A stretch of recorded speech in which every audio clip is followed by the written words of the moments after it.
During the time we refer to as Holy Week, Jesus stood before the Sanhedrin, a religious legal court located in the temple, and was questioned about his teachings and ministry. Specifically, the prosecution wanted to know if he had committed blasphemy against God.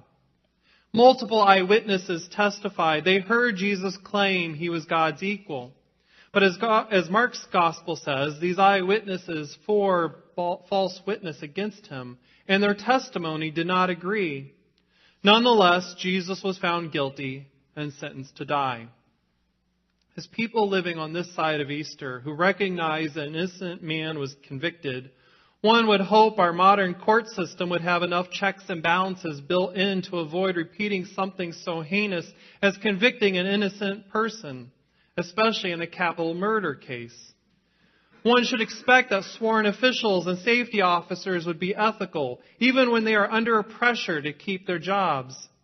Unfortunately, our courts at times have been manipulated by unethical representatives who tampered with evidence or manipulated witnesses to give false reports, as the author Brian Stevenson revealed in his book, Just Mercy. Attorney Brian Stevenson writes about his first case that he represented to overturn the conviction of Walter McMillian. Walter was at home hosting a sandwich fundraiser for his church when the victim, who was 11 miles away, was murdered. Over a dozen church members were present, and multiple persons from the community stopped by the house to buy sandwiches, including a police officer who wrote in his police log that he had stopped at the home, interacted with Walter, and bought a sandwich from him.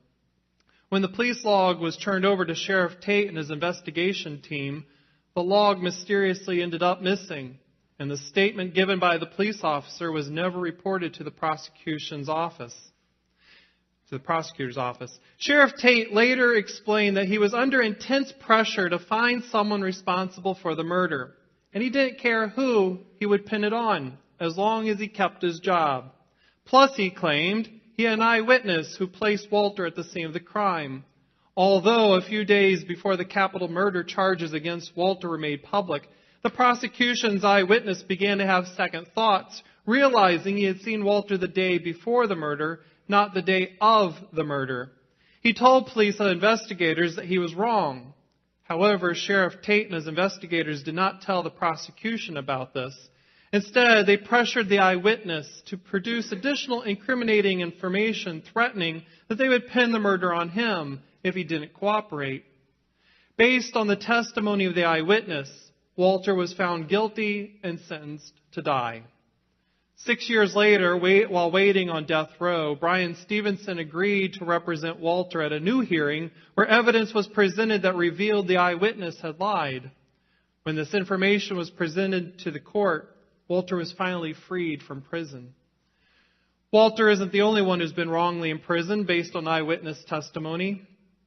The Innocence Project, who is attempting to reform our judicial system, reports that using DNA testing since 1990, 73% of the 239 convictions that were based on eyewitness testimony has been overturned.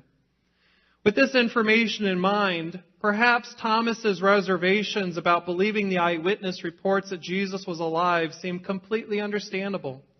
Jesus, an innocent man, died because of false testimonies. And if we were in Thomas's position, having witnessed that injustice, we too might question eyewitness testimonies, and thus we might respond like Thomas, with hesitation and demanding to see the facts.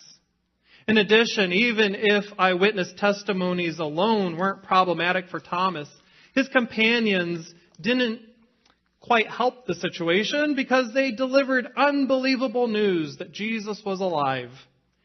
And Thomas knew that dead people don't just get up and walk around after they're dead. So Thomas offered the disciples a deal. Unless I see the mark of the nails in his hands and put my finger in the mark of the nails in my hand and his side, I will not believe. Without empirical evidence that went beyond eyewitness testimony, Thomas chose to remain an unbeliever. But a week later, Thomas found himself face to face with Jesus, who invited him to touch the scars and feel where he was pierced. Intriguingly, whereas the other disciples actually touched Jesus' wounds, then believed Jesus was real, It appears from the gospel account that Thomas was invited to touch Jesus, but he didn't. Instead, just seeing Jesus and his wounds was enough to convince him as he blurted out, "My Lord and my God." Suddenly, Thomas was a believer. At first glance, it appears Jesus scolded Thomas for doubting his ability to return from the grave. However, maybe we've misread this passage and misunderstood Jesus' intent. First, Jesus' response to Thomas was not a condemnation. Rather, it was an invitation. Do not doubt, but believe. Secondly, Jesus' response to Thomas's unbelief sounds more like a beatitude. Blessed are those who have not seen and yet have come to believe. In that light, maybe Jesus' response meant, if you need to have evidence, all right. But more blessings to those who can believe without evidence. This could mean Jesus is open to both forms of faith development. Those who come by faith without sight, and those who need proof. After all, Thomas was given verification when Jesus stood before him, and later in the book of Acts, Jesus appeared to Paul as proof that he was not following God's will when he persecuted Jesus' followers. At the same time, Peter's audience addressed in Acts did not require tangible evidence. Yet they believed Peter's testimony, and their faith was a result of what the author of Hebrews describes of evidence of things unseen. I believe it takes both types of groups to help us with our own faith development, because it reminds us that faith development is not neat, clean, nor tidy. At times, faith development can be messy and sometimes can even be a lifelong struggle, pondering questions about God and our faith journey. Yet we keep these questions to ourselves, because typically doubts or questions are viewed as immature faith, and persons with questions are often silenced. This is unfair. It's unfair to them and to the church as a whole because it misses the wealth of information that could be gleaned by asking questions and realizing sometimes we don't have the answers. Sometimes there are unresolved issues of faith and belief. And as a church, we need safety zones where ideas can be challenged so fresh ideas and faith can emerge. Creating these safety zones, we could empower people to openly discuss their doubts and their individual struggle of faith. And we might be seen by unbelievers that we're just like them, that we don't have all the answers, but we find comfort in our common faith in God. Freed from condemnation and judgment, perhaps those who have always had a steady life of faith and never required evidence or proof of Jesus' resurrection can help those who struggle with doubt, and lacking judgment can help those who struggle with faith issues to become believers. According to the late founder of the Catholic Worker, Dorothy Day, she struggled with her faith development, saying that when she knelt to pray, she would become overcome by doubt and shame, asking, "Do I really believe? To whom am I praying? And if my prayer is heard?" Thankfully, she found a safe place to discuss her doubts with others.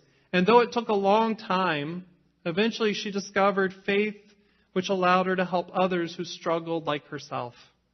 Yet even though Dorothy admits that she had doubts and struggled with her faith, interestingly, she isn't known as Doubting Dorothy.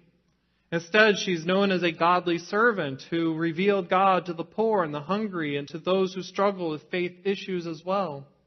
Still, perhaps unfairly, throughout history, Thomas is nicknamed the Doubter or Doubting Thomas. And it's puzzling that we should allow one event to define the life of Thomas more than any other. After all, it was Thomas who was courageous and willing to face hostile forces as he traveled with Jesus into Bethany.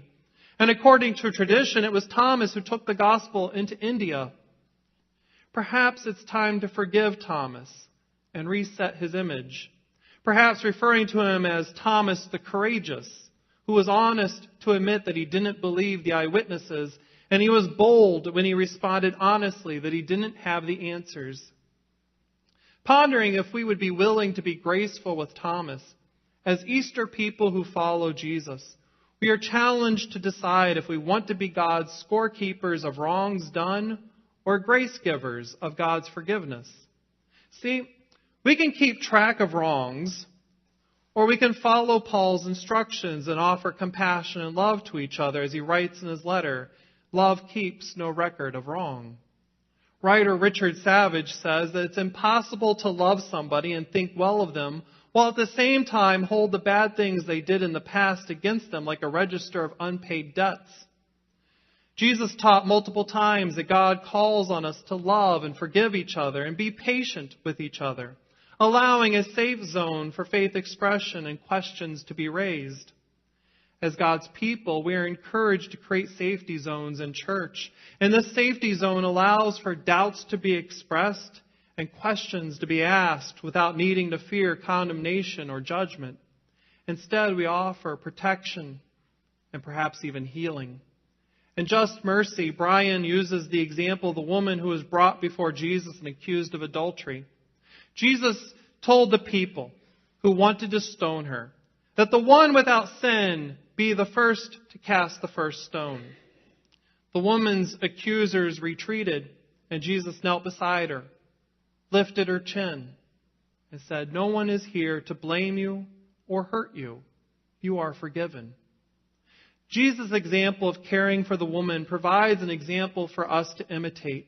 And imitating Christ, we become what Brian calls stone catchers. Brian cautions the church that its proclamation that it is self-righteous and never has doubts about God causes some to fear the outsider, the stranger, and the one with questions, which sometimes causes some Christians to hurl stones at anyone who doubts or falls down, even when they know they're supposed to show compassion and extend forgiveness. This, Brian says, is when we have to be the stone catchers. It's up to us to catch the stones and show compassion and tend to their wounds. Granted, he adds, it hurts to catch so many stones, but in faith, Jesus is the resurrected one who enables us to lift each other up and show compassion. Brian's call for the church reminds me of C.S. Lewis's remark that it is not specifically to the resurrection we look to that creates our faith. Rather, it is an event we look through so that our worldview is shaped to see the world through Jesus' eyes. Seeing each other as Jesus viewed us, we can see each other as wonderfully made creatures that are created by God. And looking through the resurrection, C.S. Lewis says, is an interpretive way in which we view the entire universe, aware that God's fingerprints are all over it and all over us, so that each morning when the sun is reborn, each spring harvests come back to life. After each disappointment, our dashed hopes are reanimated because God's presence allows us to soar to newer heights. As we gather this morning as Easter people, we recognize that we are truly part of God's kingdom, bestowed with the privilege of receiving and giving grace to each other, especially to those who have questions, because we are marked with Jesus' forgiveness when he shared the Holy Spirit with his disciples and by extension with us. Receiving Jesus' mercy and grace, we are encouraged to consider what it might look like if we utilized Easter's grace and mercy as we fulfill God's desire for the world to receive grace and love. We are encouraged to allow Thomas's questions to become our questions so that he's viewed as courageous and not weak, and our faith development becomes richer because of the questions. Let us then consider, what would it look like for our community and our church family if we humbly confessed that we don't have all the answers, but we are willing to pray together as we share mercy and grace to each other as we figure it out, and that we're also willing to refrain from judging each other. This way our Christian testimony is offered not with words, but with acts of compassion as we increase our faith development. Truly, that is the eyewitness the world needs.